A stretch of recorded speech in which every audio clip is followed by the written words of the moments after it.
Hi guys, it's Kat. I just spent the last few weeks in Japan and wanted to show you a Japanese-inspired miniature. Today, I'm going to show you how to make these adorable bento boxes with some very simple supplies. This is a super easy project and so much fun to make. Let's get started. The first thing we need is a jumbo craft stick. These are 1 inch wide.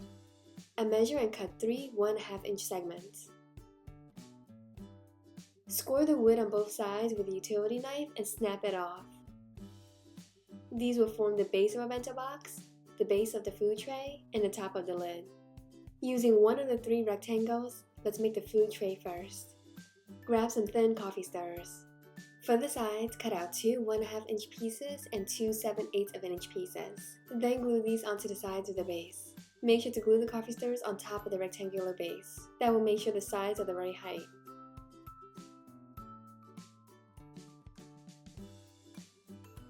Cut a segment just under 1/2 inches for the divider.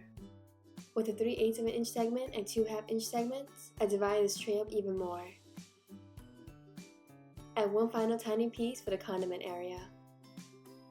All done. Look how cute that is. Next, let's work on the base of the bento that will hold this tray. Grab some thick coffee stirrers. These are 1/4 inch in width. Look how much wider they are than the standard coffee stirrer we used. Cut 2 1/2 inch segments for the sides. Glue them onto the second rectangle we cut from the jumbo craft stick.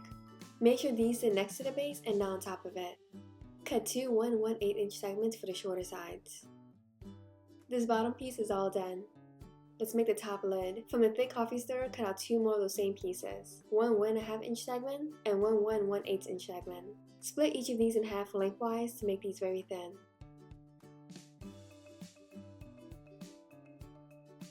Then simply glue them to the sides of the last rectangle to form the lid.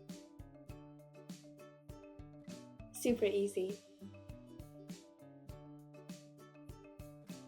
Now that we have all 3 pieces, it's time to put them together. The food tray sits neatly inside the base and the lid goes on seamlessly. You can paint your bento box any color you like, but I'm going for the traditional red and black. I paint the tray a nice matte red color and the outside shell a glossy black.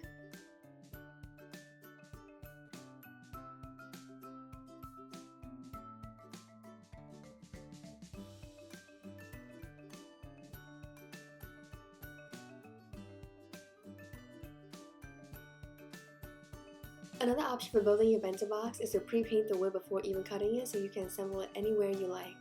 Here I'm cutting all the same pieces to make a bento box kit. It's all the same exact measurements from the same supply pieces that we used earlier.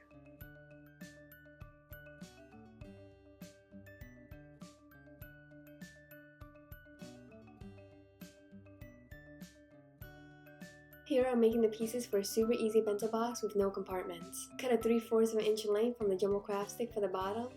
Then cut out 2 1 inch and 2 5/8 of an inch pieces for the sides. This one will be super simple. I put all these pieces in a tiny Ziploc bag to go. I squeeze some wood glue into this little sauce bottle and your kit is ready to take with you wherever you go. While I was in Japan, I visited a YouTube space in Tokyo. I wanted to show you how it was possible for me to pre-make the miniature pieces and assemble it on location.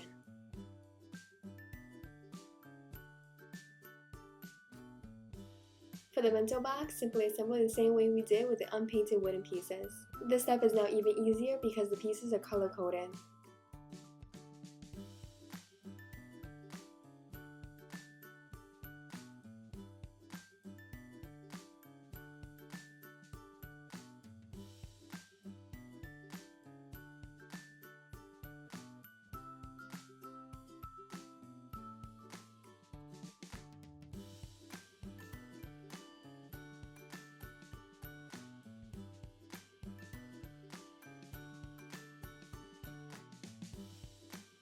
In my next video, I'll show you how I made these adorable miniature food items to fill the boxes.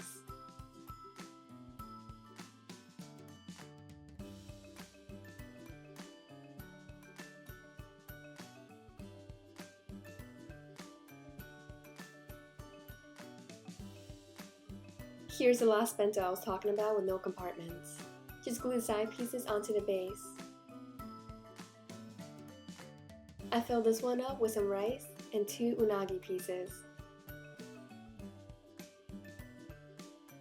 That's it guys, these bento boxes are all done. Make sure to be on the lookout for my next video where I show you how to make all these cute little Japanese food items. I hope you liked this video. Give it a thumbs up if you did, and make sure to subscribe for more. I'll see you next time. Bye.